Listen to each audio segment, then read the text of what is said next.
एक बंदूक वाले बंदे नूं मारना बड़ा सौखा है, लेकिन एक दिमाग वाले बंदे नूं मारना बहुत औखा, क्योंकि एक दिमाग वाला जिहड़ा बंदा है वो अपने वर्गे 100 होर पैदा कर सकदा है, ते जिहड़े पैदा कर सकदा ना क्रांतिकारी, वो फिर जिहड़ी चिन गया, वो फिर जिहड़ा स्टेट आ, जिहड़ियां उन्हां दी एजेंसियां उन्हां नूं बड़ी चुभदी हुंदी आ। इसी स्टेट नूं दबाउण दे लई कुछ कीता गया आ। सानूं बहुतिआं नूं ਇਹ ਨਹੀਂ ਸੀ पता होना कि ਉਹ ਕਿਹੜੀ ਸੋਚ ਆ ਜਿਹਦੇ ਉੱਤੇ ਅਸੀਂ ਪਹਿਰਾ ਦੇਣਾ ਆ। ਇਕੱਲੇ ਨਾਰੇ ਲਾ ਦੇਣਾ, ਉੱਚੀ ਜਕਾਰੇ ਲਾ ਦੇਣਾ, ਇਹਦੇ ਨਾਲ ਸਾਡਾ ਕੁਝ ਸਵਰਨਾ ਨਹੀਂ।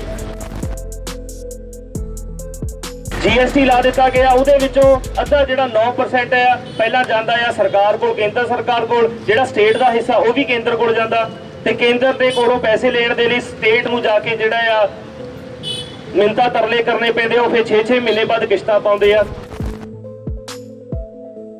ਜਿਹੜੀ ਸੰਜੀਦਗੀ ਹੋਣੀ ਚਾਹੀਦੀ ਹੈ, ਜਿਸ ਸੰਜੀਦਗੀ ਦੇ ਨਾਲ ਅਸੀਂ ਬੈਠੇ ਦੇਖ ਰਹੇ ਸੀ, ਉਹ ਸੰਜੀਦਗੀ ਦੀ ਅਣਹੋਂਦ ਸੀ ਸਾਡੇ ਵਿੱਚ।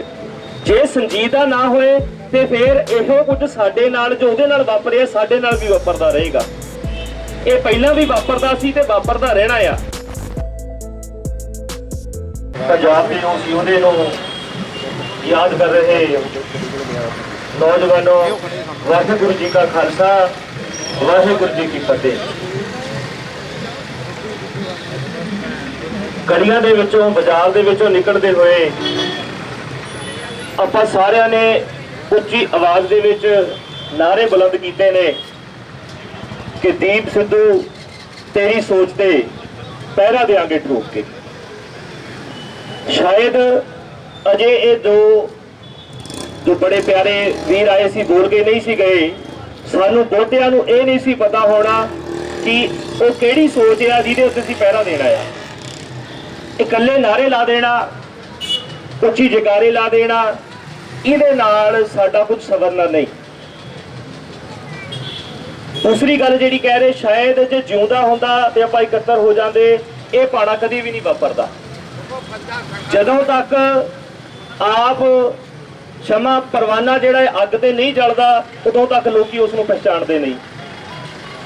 ਇਹ ਆਪ ਗਵਾਈਏ ਤਾਂ ਸੋ ਪਈਏ ਵਾਲੀ ਕਹਾਣੀ ਆ। ਪਹਿਲਾਂ ਆਪ ਗਵਾਉਣਾ ਪੈਂਦਾ ਆ ਤੇ ਤਾਂ ਲੋਕੀ ਜਾ ਕੇ ਵਿਸ਼ਵਾਸ ਕਰਦੇ। ਇਹ ਮਨੁੱਖੀ ਜੋ ਸੋਚ ਹੈ, ਉਹ ਦਿਮਾਗ ਹੈ, ਐਵੇਂ ਚੱਲਦਾ। ਸੋ ਵਿਚਾਰਾਂ ਦੀ ਲੜੀ ਆਪਾਂ ਬਹੁਤੀ ਲੰਬੀ ਨਹੀਂ ਕਰ ਰਹੇ। 2-4 ਕੁ ਵਿਚਾਰਾਂ ਆਪ ਨਾਲ ਕਰਨੀਆਂ ਨੇ ਕਿ ਜਿਹੜੀ ਗੱਲ ਕਰਕੇ ਗਏ ਆ ਵੱਖਰੀ ਹੋਂਦ ਦੀ, ਇਹ ਵੱਖਰੀ ਹੋਂਦ ਹੈ ਕੀ? ਫੈਡਰਲ ਸਟਰਕਚਰ ਦੀ ਗੱਲ ਕੀਤੀ ਹੈ। ਫੈਡਰਲ ਸਟਰਕਚਰ ਕੀ ਹੈ? ਸਾਡੇ ਨਾਲ ਗਵਾਂਢੀ ਸਟੇਟ ਹੈ ਹਿਮਾਚਲ ਪ੍ਰਦੇਸ਼। ਆਪਣੇ ਵਿੱਚੋਂ ਕਈ ਨੌਜਵਾਨ ਹੋਣੇ ਜਿਹੜੇ ਉੱਥੇ ਨੌਕਰੀ ਕਰਨ ਲਈ ਜਾਂਦੇ ਹੈ, ਪਰ ਅਸੀਂ ਹਿਮਾਚਲ ਪ੍ਰਦੇਸ਼ ਵਿੱਚ ਆਪਣੀ ਜਗ੍ਹਾ ਨਹੀਂ ਖਰੀਦ ਸਕਦੇ।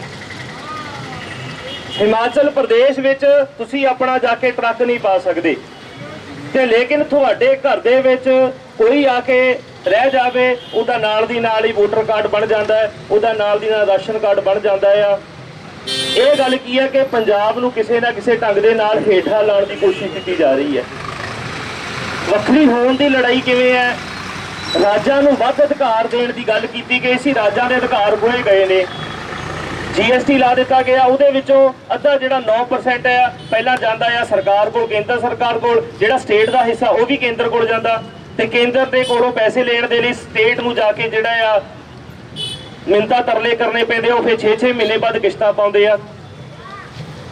ਤੁਹਾਡੇ BBMP ਦੀ ਗੱਲ ਕੀਤੀ ਹੈ, ਭਾਖੜਾ ਮੈਨੇਜਮੈਂਟ ਬੋਰਡ ਜਿਹੜਾ ਸੀ, ਭਾਖੜਾ ਬਿਆਸ ਮੈਨੇਜਮੈਂਟ ਬੋਰਡ, ਉਹਦੇ ਤੇ ਕਹਿ ਦਿੱਤਾ ਗਿਆ ਜਿਹੜੀ ਵੱਡੀਆਂ ਡਾਇਰੈਕਟਰ ਲੈਵਲ ਦੀਆਂ ਪੋਸਟ ਨੇ ਉਹ ਪੂਰੇ ਇੰਡੀਆ ਲਈ, ਪੈਨ ਇੰਡੀਆ ਲਈ ਖੁੱਲੀਆਂ ਨੇ, ਕੋਈ ਵੀ ਆ ਕੇ ਰਹਿ ਜਾਏ।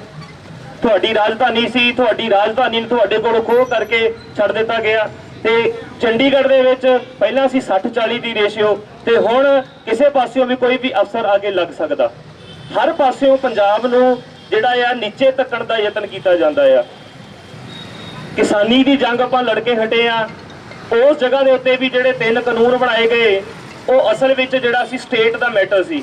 ਜਦੋਂ ਸੰਵਿਧਾਨ ਦੇ ਵਿੱਚ ਕੁਝ ਚੀਜ਼ਾਂ ਸਟੇਟ ਦੇ ਹੱਕ ਵਿੱਚ ਹੁੰਦੀਆਂ, ਕੁਝ ਚੀਜ਼ਾਂ ਜਿਹੜੀਆਂ ਸੈਂਟਰ ਦੇ ਹੱਕ ਵਿੱਚ ਹੁੰਦੀਆਂ, ਲੇਕਿਨ ਸੈਂਟਰ ਨੇ ਕੀ ਕੀਤਾ? ਸਟੇਟ ਦੀਆਂ ਹੱਕਾਂ ਖੋਹ ਕਰਕੇ, ਸਟੇਟ ਦੀਆਂ ਚੀਜ਼ਾਂ ਖੋਹ ਕੇ ਉਹ ਵੀ ਸੈਂਟਰ ਦੇ ਅਧੀਨ ਲੈ ਲਈਆਂ। ਇਹ ਇਸ ਲਈ ਹੋਣ ਦੀ ਲੜਾਈ ਸੀ। ਤੇ ਜੇ ਆਪਾਂ ਦੀਪ ਸਿੱਧੂ ਦੀ ਸੋਚ ਦੀ ਗੱਲ ਕਰ ਰਹੇ ਆ, ਤੇ ਉਹਦੇ ਲਈ ਆਪਾਂ ਪਹਿਲਾਂ ਗੱਲ ਕੀਤੀ ਆ, ਵੀਰ ਦੱਸ ਕੇ ਗਏ ਨੇ, ਇੱਕ ਲਗਜ਼ਰੀ ਲਾਈਫ ਜੀ ਰਿਹਾ ਸੀ ਤੇ ਲਗਜ਼ਰੀ ਲਾਈਫ ਛੱਡ ਕੇ ਉਹ ਇਸ ਥਾਂ ਤੇ ਇਕੱਤਰ ਹੋਇਆ। ਉਹ ਟਰਾਲੀਆਂ ਥੱਲੇ ਵੀ ਸੋਇਆ। ਆਪਣੇ ਚੋਂ ਬਹੁਤੇ ਜਿਹੜੇ ਆਏ ਨਾ ਜਾਂ ਤਾਂ ਸਟੇਟਸ ਪਾਉਣ ਲਈ ਆਏ ਨੇ ਜਾਂ ਵੀਡੀਓ ਬਣਾਉਣ ਲਈ ਆਏ ਨੇ ਤੇ ਆਹੀ ਜਾਂ ਕਿਸੇ ਨੂੰ ਵਿਖਾਉਣ ਦੇ ਲਈ ਆਏ। ਆਪਾਂ ਵੇਖ ਰਹੇ ਸੀ ਸੰਜੀਦਗੀ ਨਹੀਂ ਸੀ ਸਾਡੇ ਅੰਦਰ, ਜਿਹੜੀ ਸੰਜੀਦਗੀ ਹੋਣੀ ਚਾਹੀਦੀ ਹੈ, ਜਿਸ ਸੰਜੀਦਗੀ ਦੇ ਨਾਲ ਅਸੀਂ ਬੈਠੇ ਦੇਖ ਰਹੇ ਸੀ, ਉਹ ਸੰਜੀਦਗੀ ਦੀ ਅਣਹੋਂਦ ਸੀ ਸਾਡੇ ਵਿੱਚ। ਜੇ ਸੰਜੀਦਾ ਨਾ ਹੋਏ ਤੇ ਫਿਰ ਇਹੋ ਕੁਝ ਸਾਡੇ ਨਾਲ ਜੋ ਉਹਦੇ ਨਾਲ ਵਾਪਰਿਆ ਸਾਡੇ ਨਾਲ ਵੀ ਵਾਪਰਦਾ ਰਹੇਗਾ। ਇਹ ਪਹਿਲਾਂ ਵੀ ਵਾਪਰਦਾ ਸੀ ਤੇ ਵਾਪਰਦਾ ਰਹਿਣਾ ਆ। ਜੇ ਉਹਦੇ ਅੰਦਰ ਇਹ ਵਿਚਾਰ ਪ੍ਰਗਟ ਹੋਏ ਤੇ ਪ੍ਰਗਟ ਹੋਏ ਆ ਪੜ੍ਹ ਕੇ। ਜਿੰਨਾ ਚਿਰ ਤੱਕ ਅਸੀਂ ਪੜਾਂਗੇ ਨਹੀਂ, ਜਿੰਨਾ ਚਿਰ ਤੱਕ ਲਿਟਰੇਚਰ ਨਹੀਂ ਪੜਾਂਗੇ, ਹਿਸਟਰੀ ਨਹੀਂ ਪੜਾਂਗੇ, ਪੋਲਿਟਿਕਸ ਨਹੀਂ ਪੜਾਂਗੇ, ਉਹਨਾਂ ਚਿਰ ਤੱਕ ਸਾਡਾ ਕੁਝ ਨਹੀਂ ਬਣਨਾ। ਦਸ਼ਮੇਸ਼ ਪਿਤਾ ਨੇ 52 ਹੁਕਮ ਨੰਦੇੜ ਸਾਹਿਬ ਦੀ ਧਰਤੀ ਤੇ ਕੀਤੇ ਸੀ। ਉਹ ਚ ਇੱਕ ਹੁਕਮ ਸੀ ਮਹਾਰਾਜ ਦਾ ਕਿ ਰਾਜਨੀਤੀ ਪੜ੍ਹਨੀ ਹੈ, ਕਿਉਂਕਿ ਖਾਲਸੇ ਨੇ ਤਾਂ ਹੁਕਮ ਹੀ ਦਿੱਤਾ ਰਾਜ ਕਰੇਗਾ ਖਾਲਸਾ, ਖਾਲਸੇ ਨੇ ਰਾਜ ਕਰਨਾ ਹੈ। ਜੇ ਰਾਜਨੀਤੀ ਨਹੀਂ ਪੜਾਂਗੇ ਤੇ ਫਿਰ ਰਾਜ ਕਿਵੇਂ ਕਰਾਂਗੇ? ਰਾਜਨੀਤੀ ਪੜ੍ਹਨੀ ਜ਼ਰੂਰੀ ਹੈ। ਤੇ ਇਹ ਰਾਜਨੀਤਿਕ ਹੀ ਸਾਨੂੰ ਆ ਕੇ ਦਬਾ ਕੇ ਜਾਂਦੇ, ਮਾਰ ਕੇ ਜਾਂਦੇ ਨੇ। ਆਪੋ ਜਿਹੜਾ ਆਪਣੀ ਸਟੇਟਸ ਹੈ ਉਹਨੂੰ ਪਿੱਛੇ ਛੱਡ ਕੇ ਪੰਜਾਬ ਦੇ ਲਈ ਖੜਨਾ ਤੇ ਪਹਿਲਾਂ ਲੇਕਿਨ ਆਪਣੇ ਜਿਹੜਾ ਬ੍ਰੇਨ ਹੈ ਉਹਨੂੰ ਤਿਆਰ ਕਰਨਾ, ਮਾਈਂਡ ਨੂੰ ਤਿਆਰ ਕਰਨਾ। ਇੱਕ ਬੰਦੂਕ ਵਾਲੇ ਬੰਦੇ ਨੂੰ ਮਾਰਨਾ ਬੜਾ ਸੌਖਾ ਆ, ਲੇਕਿਨ ਇੱਕ ਦਿਮਾਗ ਵਾਲੇ ਬੰਦੇ ਨੂੰ ਮਾਰਨਾ ਬਹੁਤ ਔਖਾ, ਕਿਉਂਕਿ ਇੱਕ ਦਿਮਾਗ ਵਾਲਾ ਜਿਹੜਾ ਬੰਦਾ ਹੈ ਉਹ ਆਪਣੇ ਵਰਗੇ 100 ਹੋਰ ਪੈਦਾ ਕਰ ਸਕਦਾ ਆ। ਤੇ ਜਿਹੜੇ ਉਹ ਪੈਦਾ ਕਰ ਸਕਦਾ ਨਾ ਕ੍ਰਾਂਤੀਕਾਰੀ, ਉਹ ਫਿਰ ਜਿਹੜੀ ਚਿਣ ਗਿਆ, ਉਹ ਫਿਰ ਜਿਹੜਾ ਸਟੇਟ ਆ, ਜਿਹੜੀਆਂ ਉਹਨਾਂ ਦੀ ਏਜੰਸੀਆਂ ਉਹਨਾਂ ਨੂੰ ਬੜੀ ਚੁੱਭਦੀ ਹੁੰਦੀ ਆ। ਇਸੇ ਸਟੇਟ ਨੂੰ ਦਬਾਉਣ ਦੇ ਲਈ ਇਹ ਕੁਝ ਕੀਤਾ ਗਿਆ ਆ। ਤੇ ਦੀਪ ਸਿੱਧੂ ਵੀਰ ਨੇ ਜੋ ਕੁਝ ਕੀਤਾ ਉਹ ਪੰਜਾਬ ਦੇ ਲਈ, ਪੰਜਾਬੀਅਤ ਲਈ, ਸਿੱਖ ਕੌਮ ਲਈ, ਖਾਲਸੇ ਪੰਥ ਲਈ ਕੀਤਾ। ਤੇ ਆਪਾਂ ਇਕੱਤਰ ਹੋਈਏ, ਜਿਹੜੀਆਂ 5-4 ਗੱਲਾਂ ਆਪਾਂ ਸੁਣੀਆਂ ਨੇ ਕਿ ਆਪਾਂ ਪਹਿਲਾਂ ਪੜ੍ਹੀਏ, ਦਿਮਾਗ ਨੂੰ ਆਪਣਾ ਤਿਆਰ ਕਰੀਏ, ਵਰਡ ਰਾਜਨੀਤੀ ਪੜ੍ਹੀਏ। ਪਹਿਲਾਂ ਸ਼੍ਰੀ ਅਨੰਦਪੁਰ ਸਾਹਿਬ ਦਾ ਮਤਾ ਹੱਥ ਕੱਢ ਕੇ ਦਸੀਏ, ਖੜੇ ਕਰਕੇ ਦਸੀਏ ਕਿੰਨਿਆਂ ਨੇ ਪੜ੍ਹੇ ਆਪਾਂ ਨੇ। ਅਨੰਦਪੁਰ ਸਾਹਿਬ ਦੇ ਮਤੇ 'ਚ ਕਿਹੜੀਆਂ ਮਤਾਂ ਸਨ, ਕਿਹੜੀ ਗੱਲ ਸੀ, ਉਹ ਆਪਾਂ ਪੜ੍ਹੀਆਂ ਹੀ ਨਹੀਂ ਅਜੇ। ਜਿੰਨਾ ਚਿਰ ਤੱਕ ਪੜਾਂਗੇ ਨਹੀਂ ਤੇ ਤੁਹਾਨੂੰ ਦਬਾਇਆ ਹੀ ਜਾਏਗਾ। ਦਬਾਉਂਦੇ ਰਹੇ ਨੇ ਤੇ ਦਬਾਉਂਦੇ ਰਹਿਣਗੇ, ਦਬ ਹੀ ਰਹੇ ਅਸੀਂ। ਤੇ ਇਹ ਸਤਿਗੁਰ ਪਾਤਸ਼ਾਹ ਮਹਾਰਾਜ ਕਿਰਪਾ ਕਰਨ, ਸਾਨੂੰ ਸੋਝੀ ਸਮੱਤ ਬਖਸ਼ਿਸ਼ ਮਹਾਰਾਜ ਬਖਸ਼ਿਸ਼ ਕਰਨ, ਸਾਨੂੰ ਪਤਾ ਲੱਗੇ ਕੀ ਵਾਪਰ ਰਿਹਾ ਆ। ਤੇ ਜਿਹੜੀ ਸਭ ਤੋਂ ਜ਼ਰੂਰੀ ਗੱਲ ਆ ਉਹ ਹੈ ਗੁਰੂ ਗ੍ਰੰਥ ਸਾਹਿਬ ਮਹਾਰਾਜ ਅਟਲ ਵਿਸ਼ਵਾਸ, ਭਰੋਸਾ, ਜਿਹੜਾ ਉਸ ਵੀਰ ਦੇ ਵਿੱਚ ਸੀ। ਜਿਹੜੀ ਗੱਲ ਤੁਸੀਂ ਕੀਤੀ ਹੈ ਕਿ 10ਵੇਂ ਪਾਤਸ਼ਾਹ ਦੇ ਵਿੱਚ ਭਰੋਸਾ ਸੀ। ਬਾਣੀ ਬਾਣੇ ਦੇ ਧਾਰਨੀ ਹੋਈਏ, ਜੇ ਕੇਸਾ ਧਾਰੀ ਹੋਈਏ, ਸ੍ਰੀ ਸਾਹਿਬ ਗਾਤਰੇ ਪਾਈਏ, ਗੁਰੂ ਦਸ਼ਮੇਸ਼ ਪਿਤਾ ਨੂੰ ਸਮਰਪਿਤ ਹੋਈਏ, ਸ਼੍ਰੀ ਅਨੰਦਪੁਰ ਸਾਹਿਬ ਦੇ ਵਾਸੀ ਹੋਈਏ, ਤਾਂ ਹੀ ਸਾਡਾ ਕੁਝ ਬਣ ਸਕਦਾ ਆ। ਜੇ ਅਸੀਂ ਗੁਰੂ ਨਾਲੋਂ ਟੁੱਟੇ ਰਹੇ, ਖਾਲਸੇ ਪੰਥ ਨਾਲੋਂ ਵਿਛੜੇ ਰਹੇ ਤੇ ਫਿਰ ਇਹ ਨਾਰਿਆਂ ਜੋਗੀ ਰਹਿ ਜਾਾਂਗੇ, ਸਾਡਾ ਵੰਡ ਬਣਾਉਣ ਵਾਲਾ ਕੁਝ ਨਹੀਂ।